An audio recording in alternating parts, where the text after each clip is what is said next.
మరి మీ పర్ఫార్మెన్స్ గురించి ఎక్కువగా క్లైమాక్స్ అలాగే ఇంటర్వ్యూలో ప్రీ ఇంటర్వ్యూల గురించి మాట్లాడుతున్నారు. ఆ పూనకం షార్ట్స్ బాగా వైరల్ అవుతున్నాయి. దానికి ఎంత హోంవర్క్ చేశారు మీరు cinema?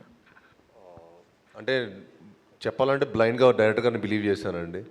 And first of all నాకు ఈ కథ ఎగ్జైట్ చేసిన పాయింట్ అనమాట. సో తెలియకుండా నేను కూడా ది బెస్ట్ ఇవ్వాలి, ఎందుకంటే ఈ సినిమాకి ఒక ఆయు పట్టులాగా. సో చాలా జాగ్రత్తలు తీసుకొని, మళ్ళీ మీకు తెలుసు పూనకాలం అనేది మోస్ట్లీ ఉమెన్కి వస్తుంది. మనం చూస్తుంటే కానీ గుళ్ళ దగ్గర కానీ ఎక్కడైనా సరే ఉమెన్కి వస్తుంది. యాక్చువల్లీ నిన్న నాకు ఒక జర్నలిస్ట్ గారు చాలా మంచి కాంప్లిమెంట్ ఇచ్చారు.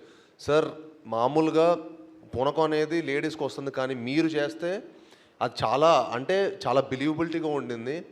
అండ్ అంత ఈజీ కాదు, చాలా ఛాలెంజింగ్గా తీసుకున్నట్టున్నారు మీరు. ఎందుకంటే చాలా కత్తుపేద సాధనలాగా అండి. ఏంటంటే అది వెరీ ఛాలెంజింగ్. అటు వెళ్ళకూడదు, ఓవర్పడకూడదు, అటు తక్కువ అవ్వద్దు. సో ఆ కరెక్ట్ మీటర్ని పట్టుకోవడం అనేది చాలా టఫ్. బట్ లక్కీలీ నేను డైరెక్టర్ గారు కరెక్ట్ మీటర్ పట్టుకొని దాన్ని చేయడం జరిగింది. లిటరలీ గూస్ బంప్స్ అండి. అయితే ఎన్ని టేక్స్ తీసుకున్నారు దానికి? థ్యాంక్ యూ అండి. నాకు అంత గుర్తులేదండి డైరెక్టర్ గారికి మోస్ట్లీ. బట్ నాకు తెలిసి 1 2 టేక్స్ 3 మ్యాక్సిమం అయిపోయినాయండి.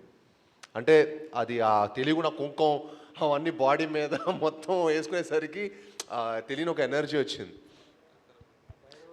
మీరు అన్నట్టు కాంతార వైపు కూడా క్రియేట్ అయింది కొంత. Sir thank you sir. Congrats. Thank you. Director Vijay గారు. యా భయ్యా. Hi sir.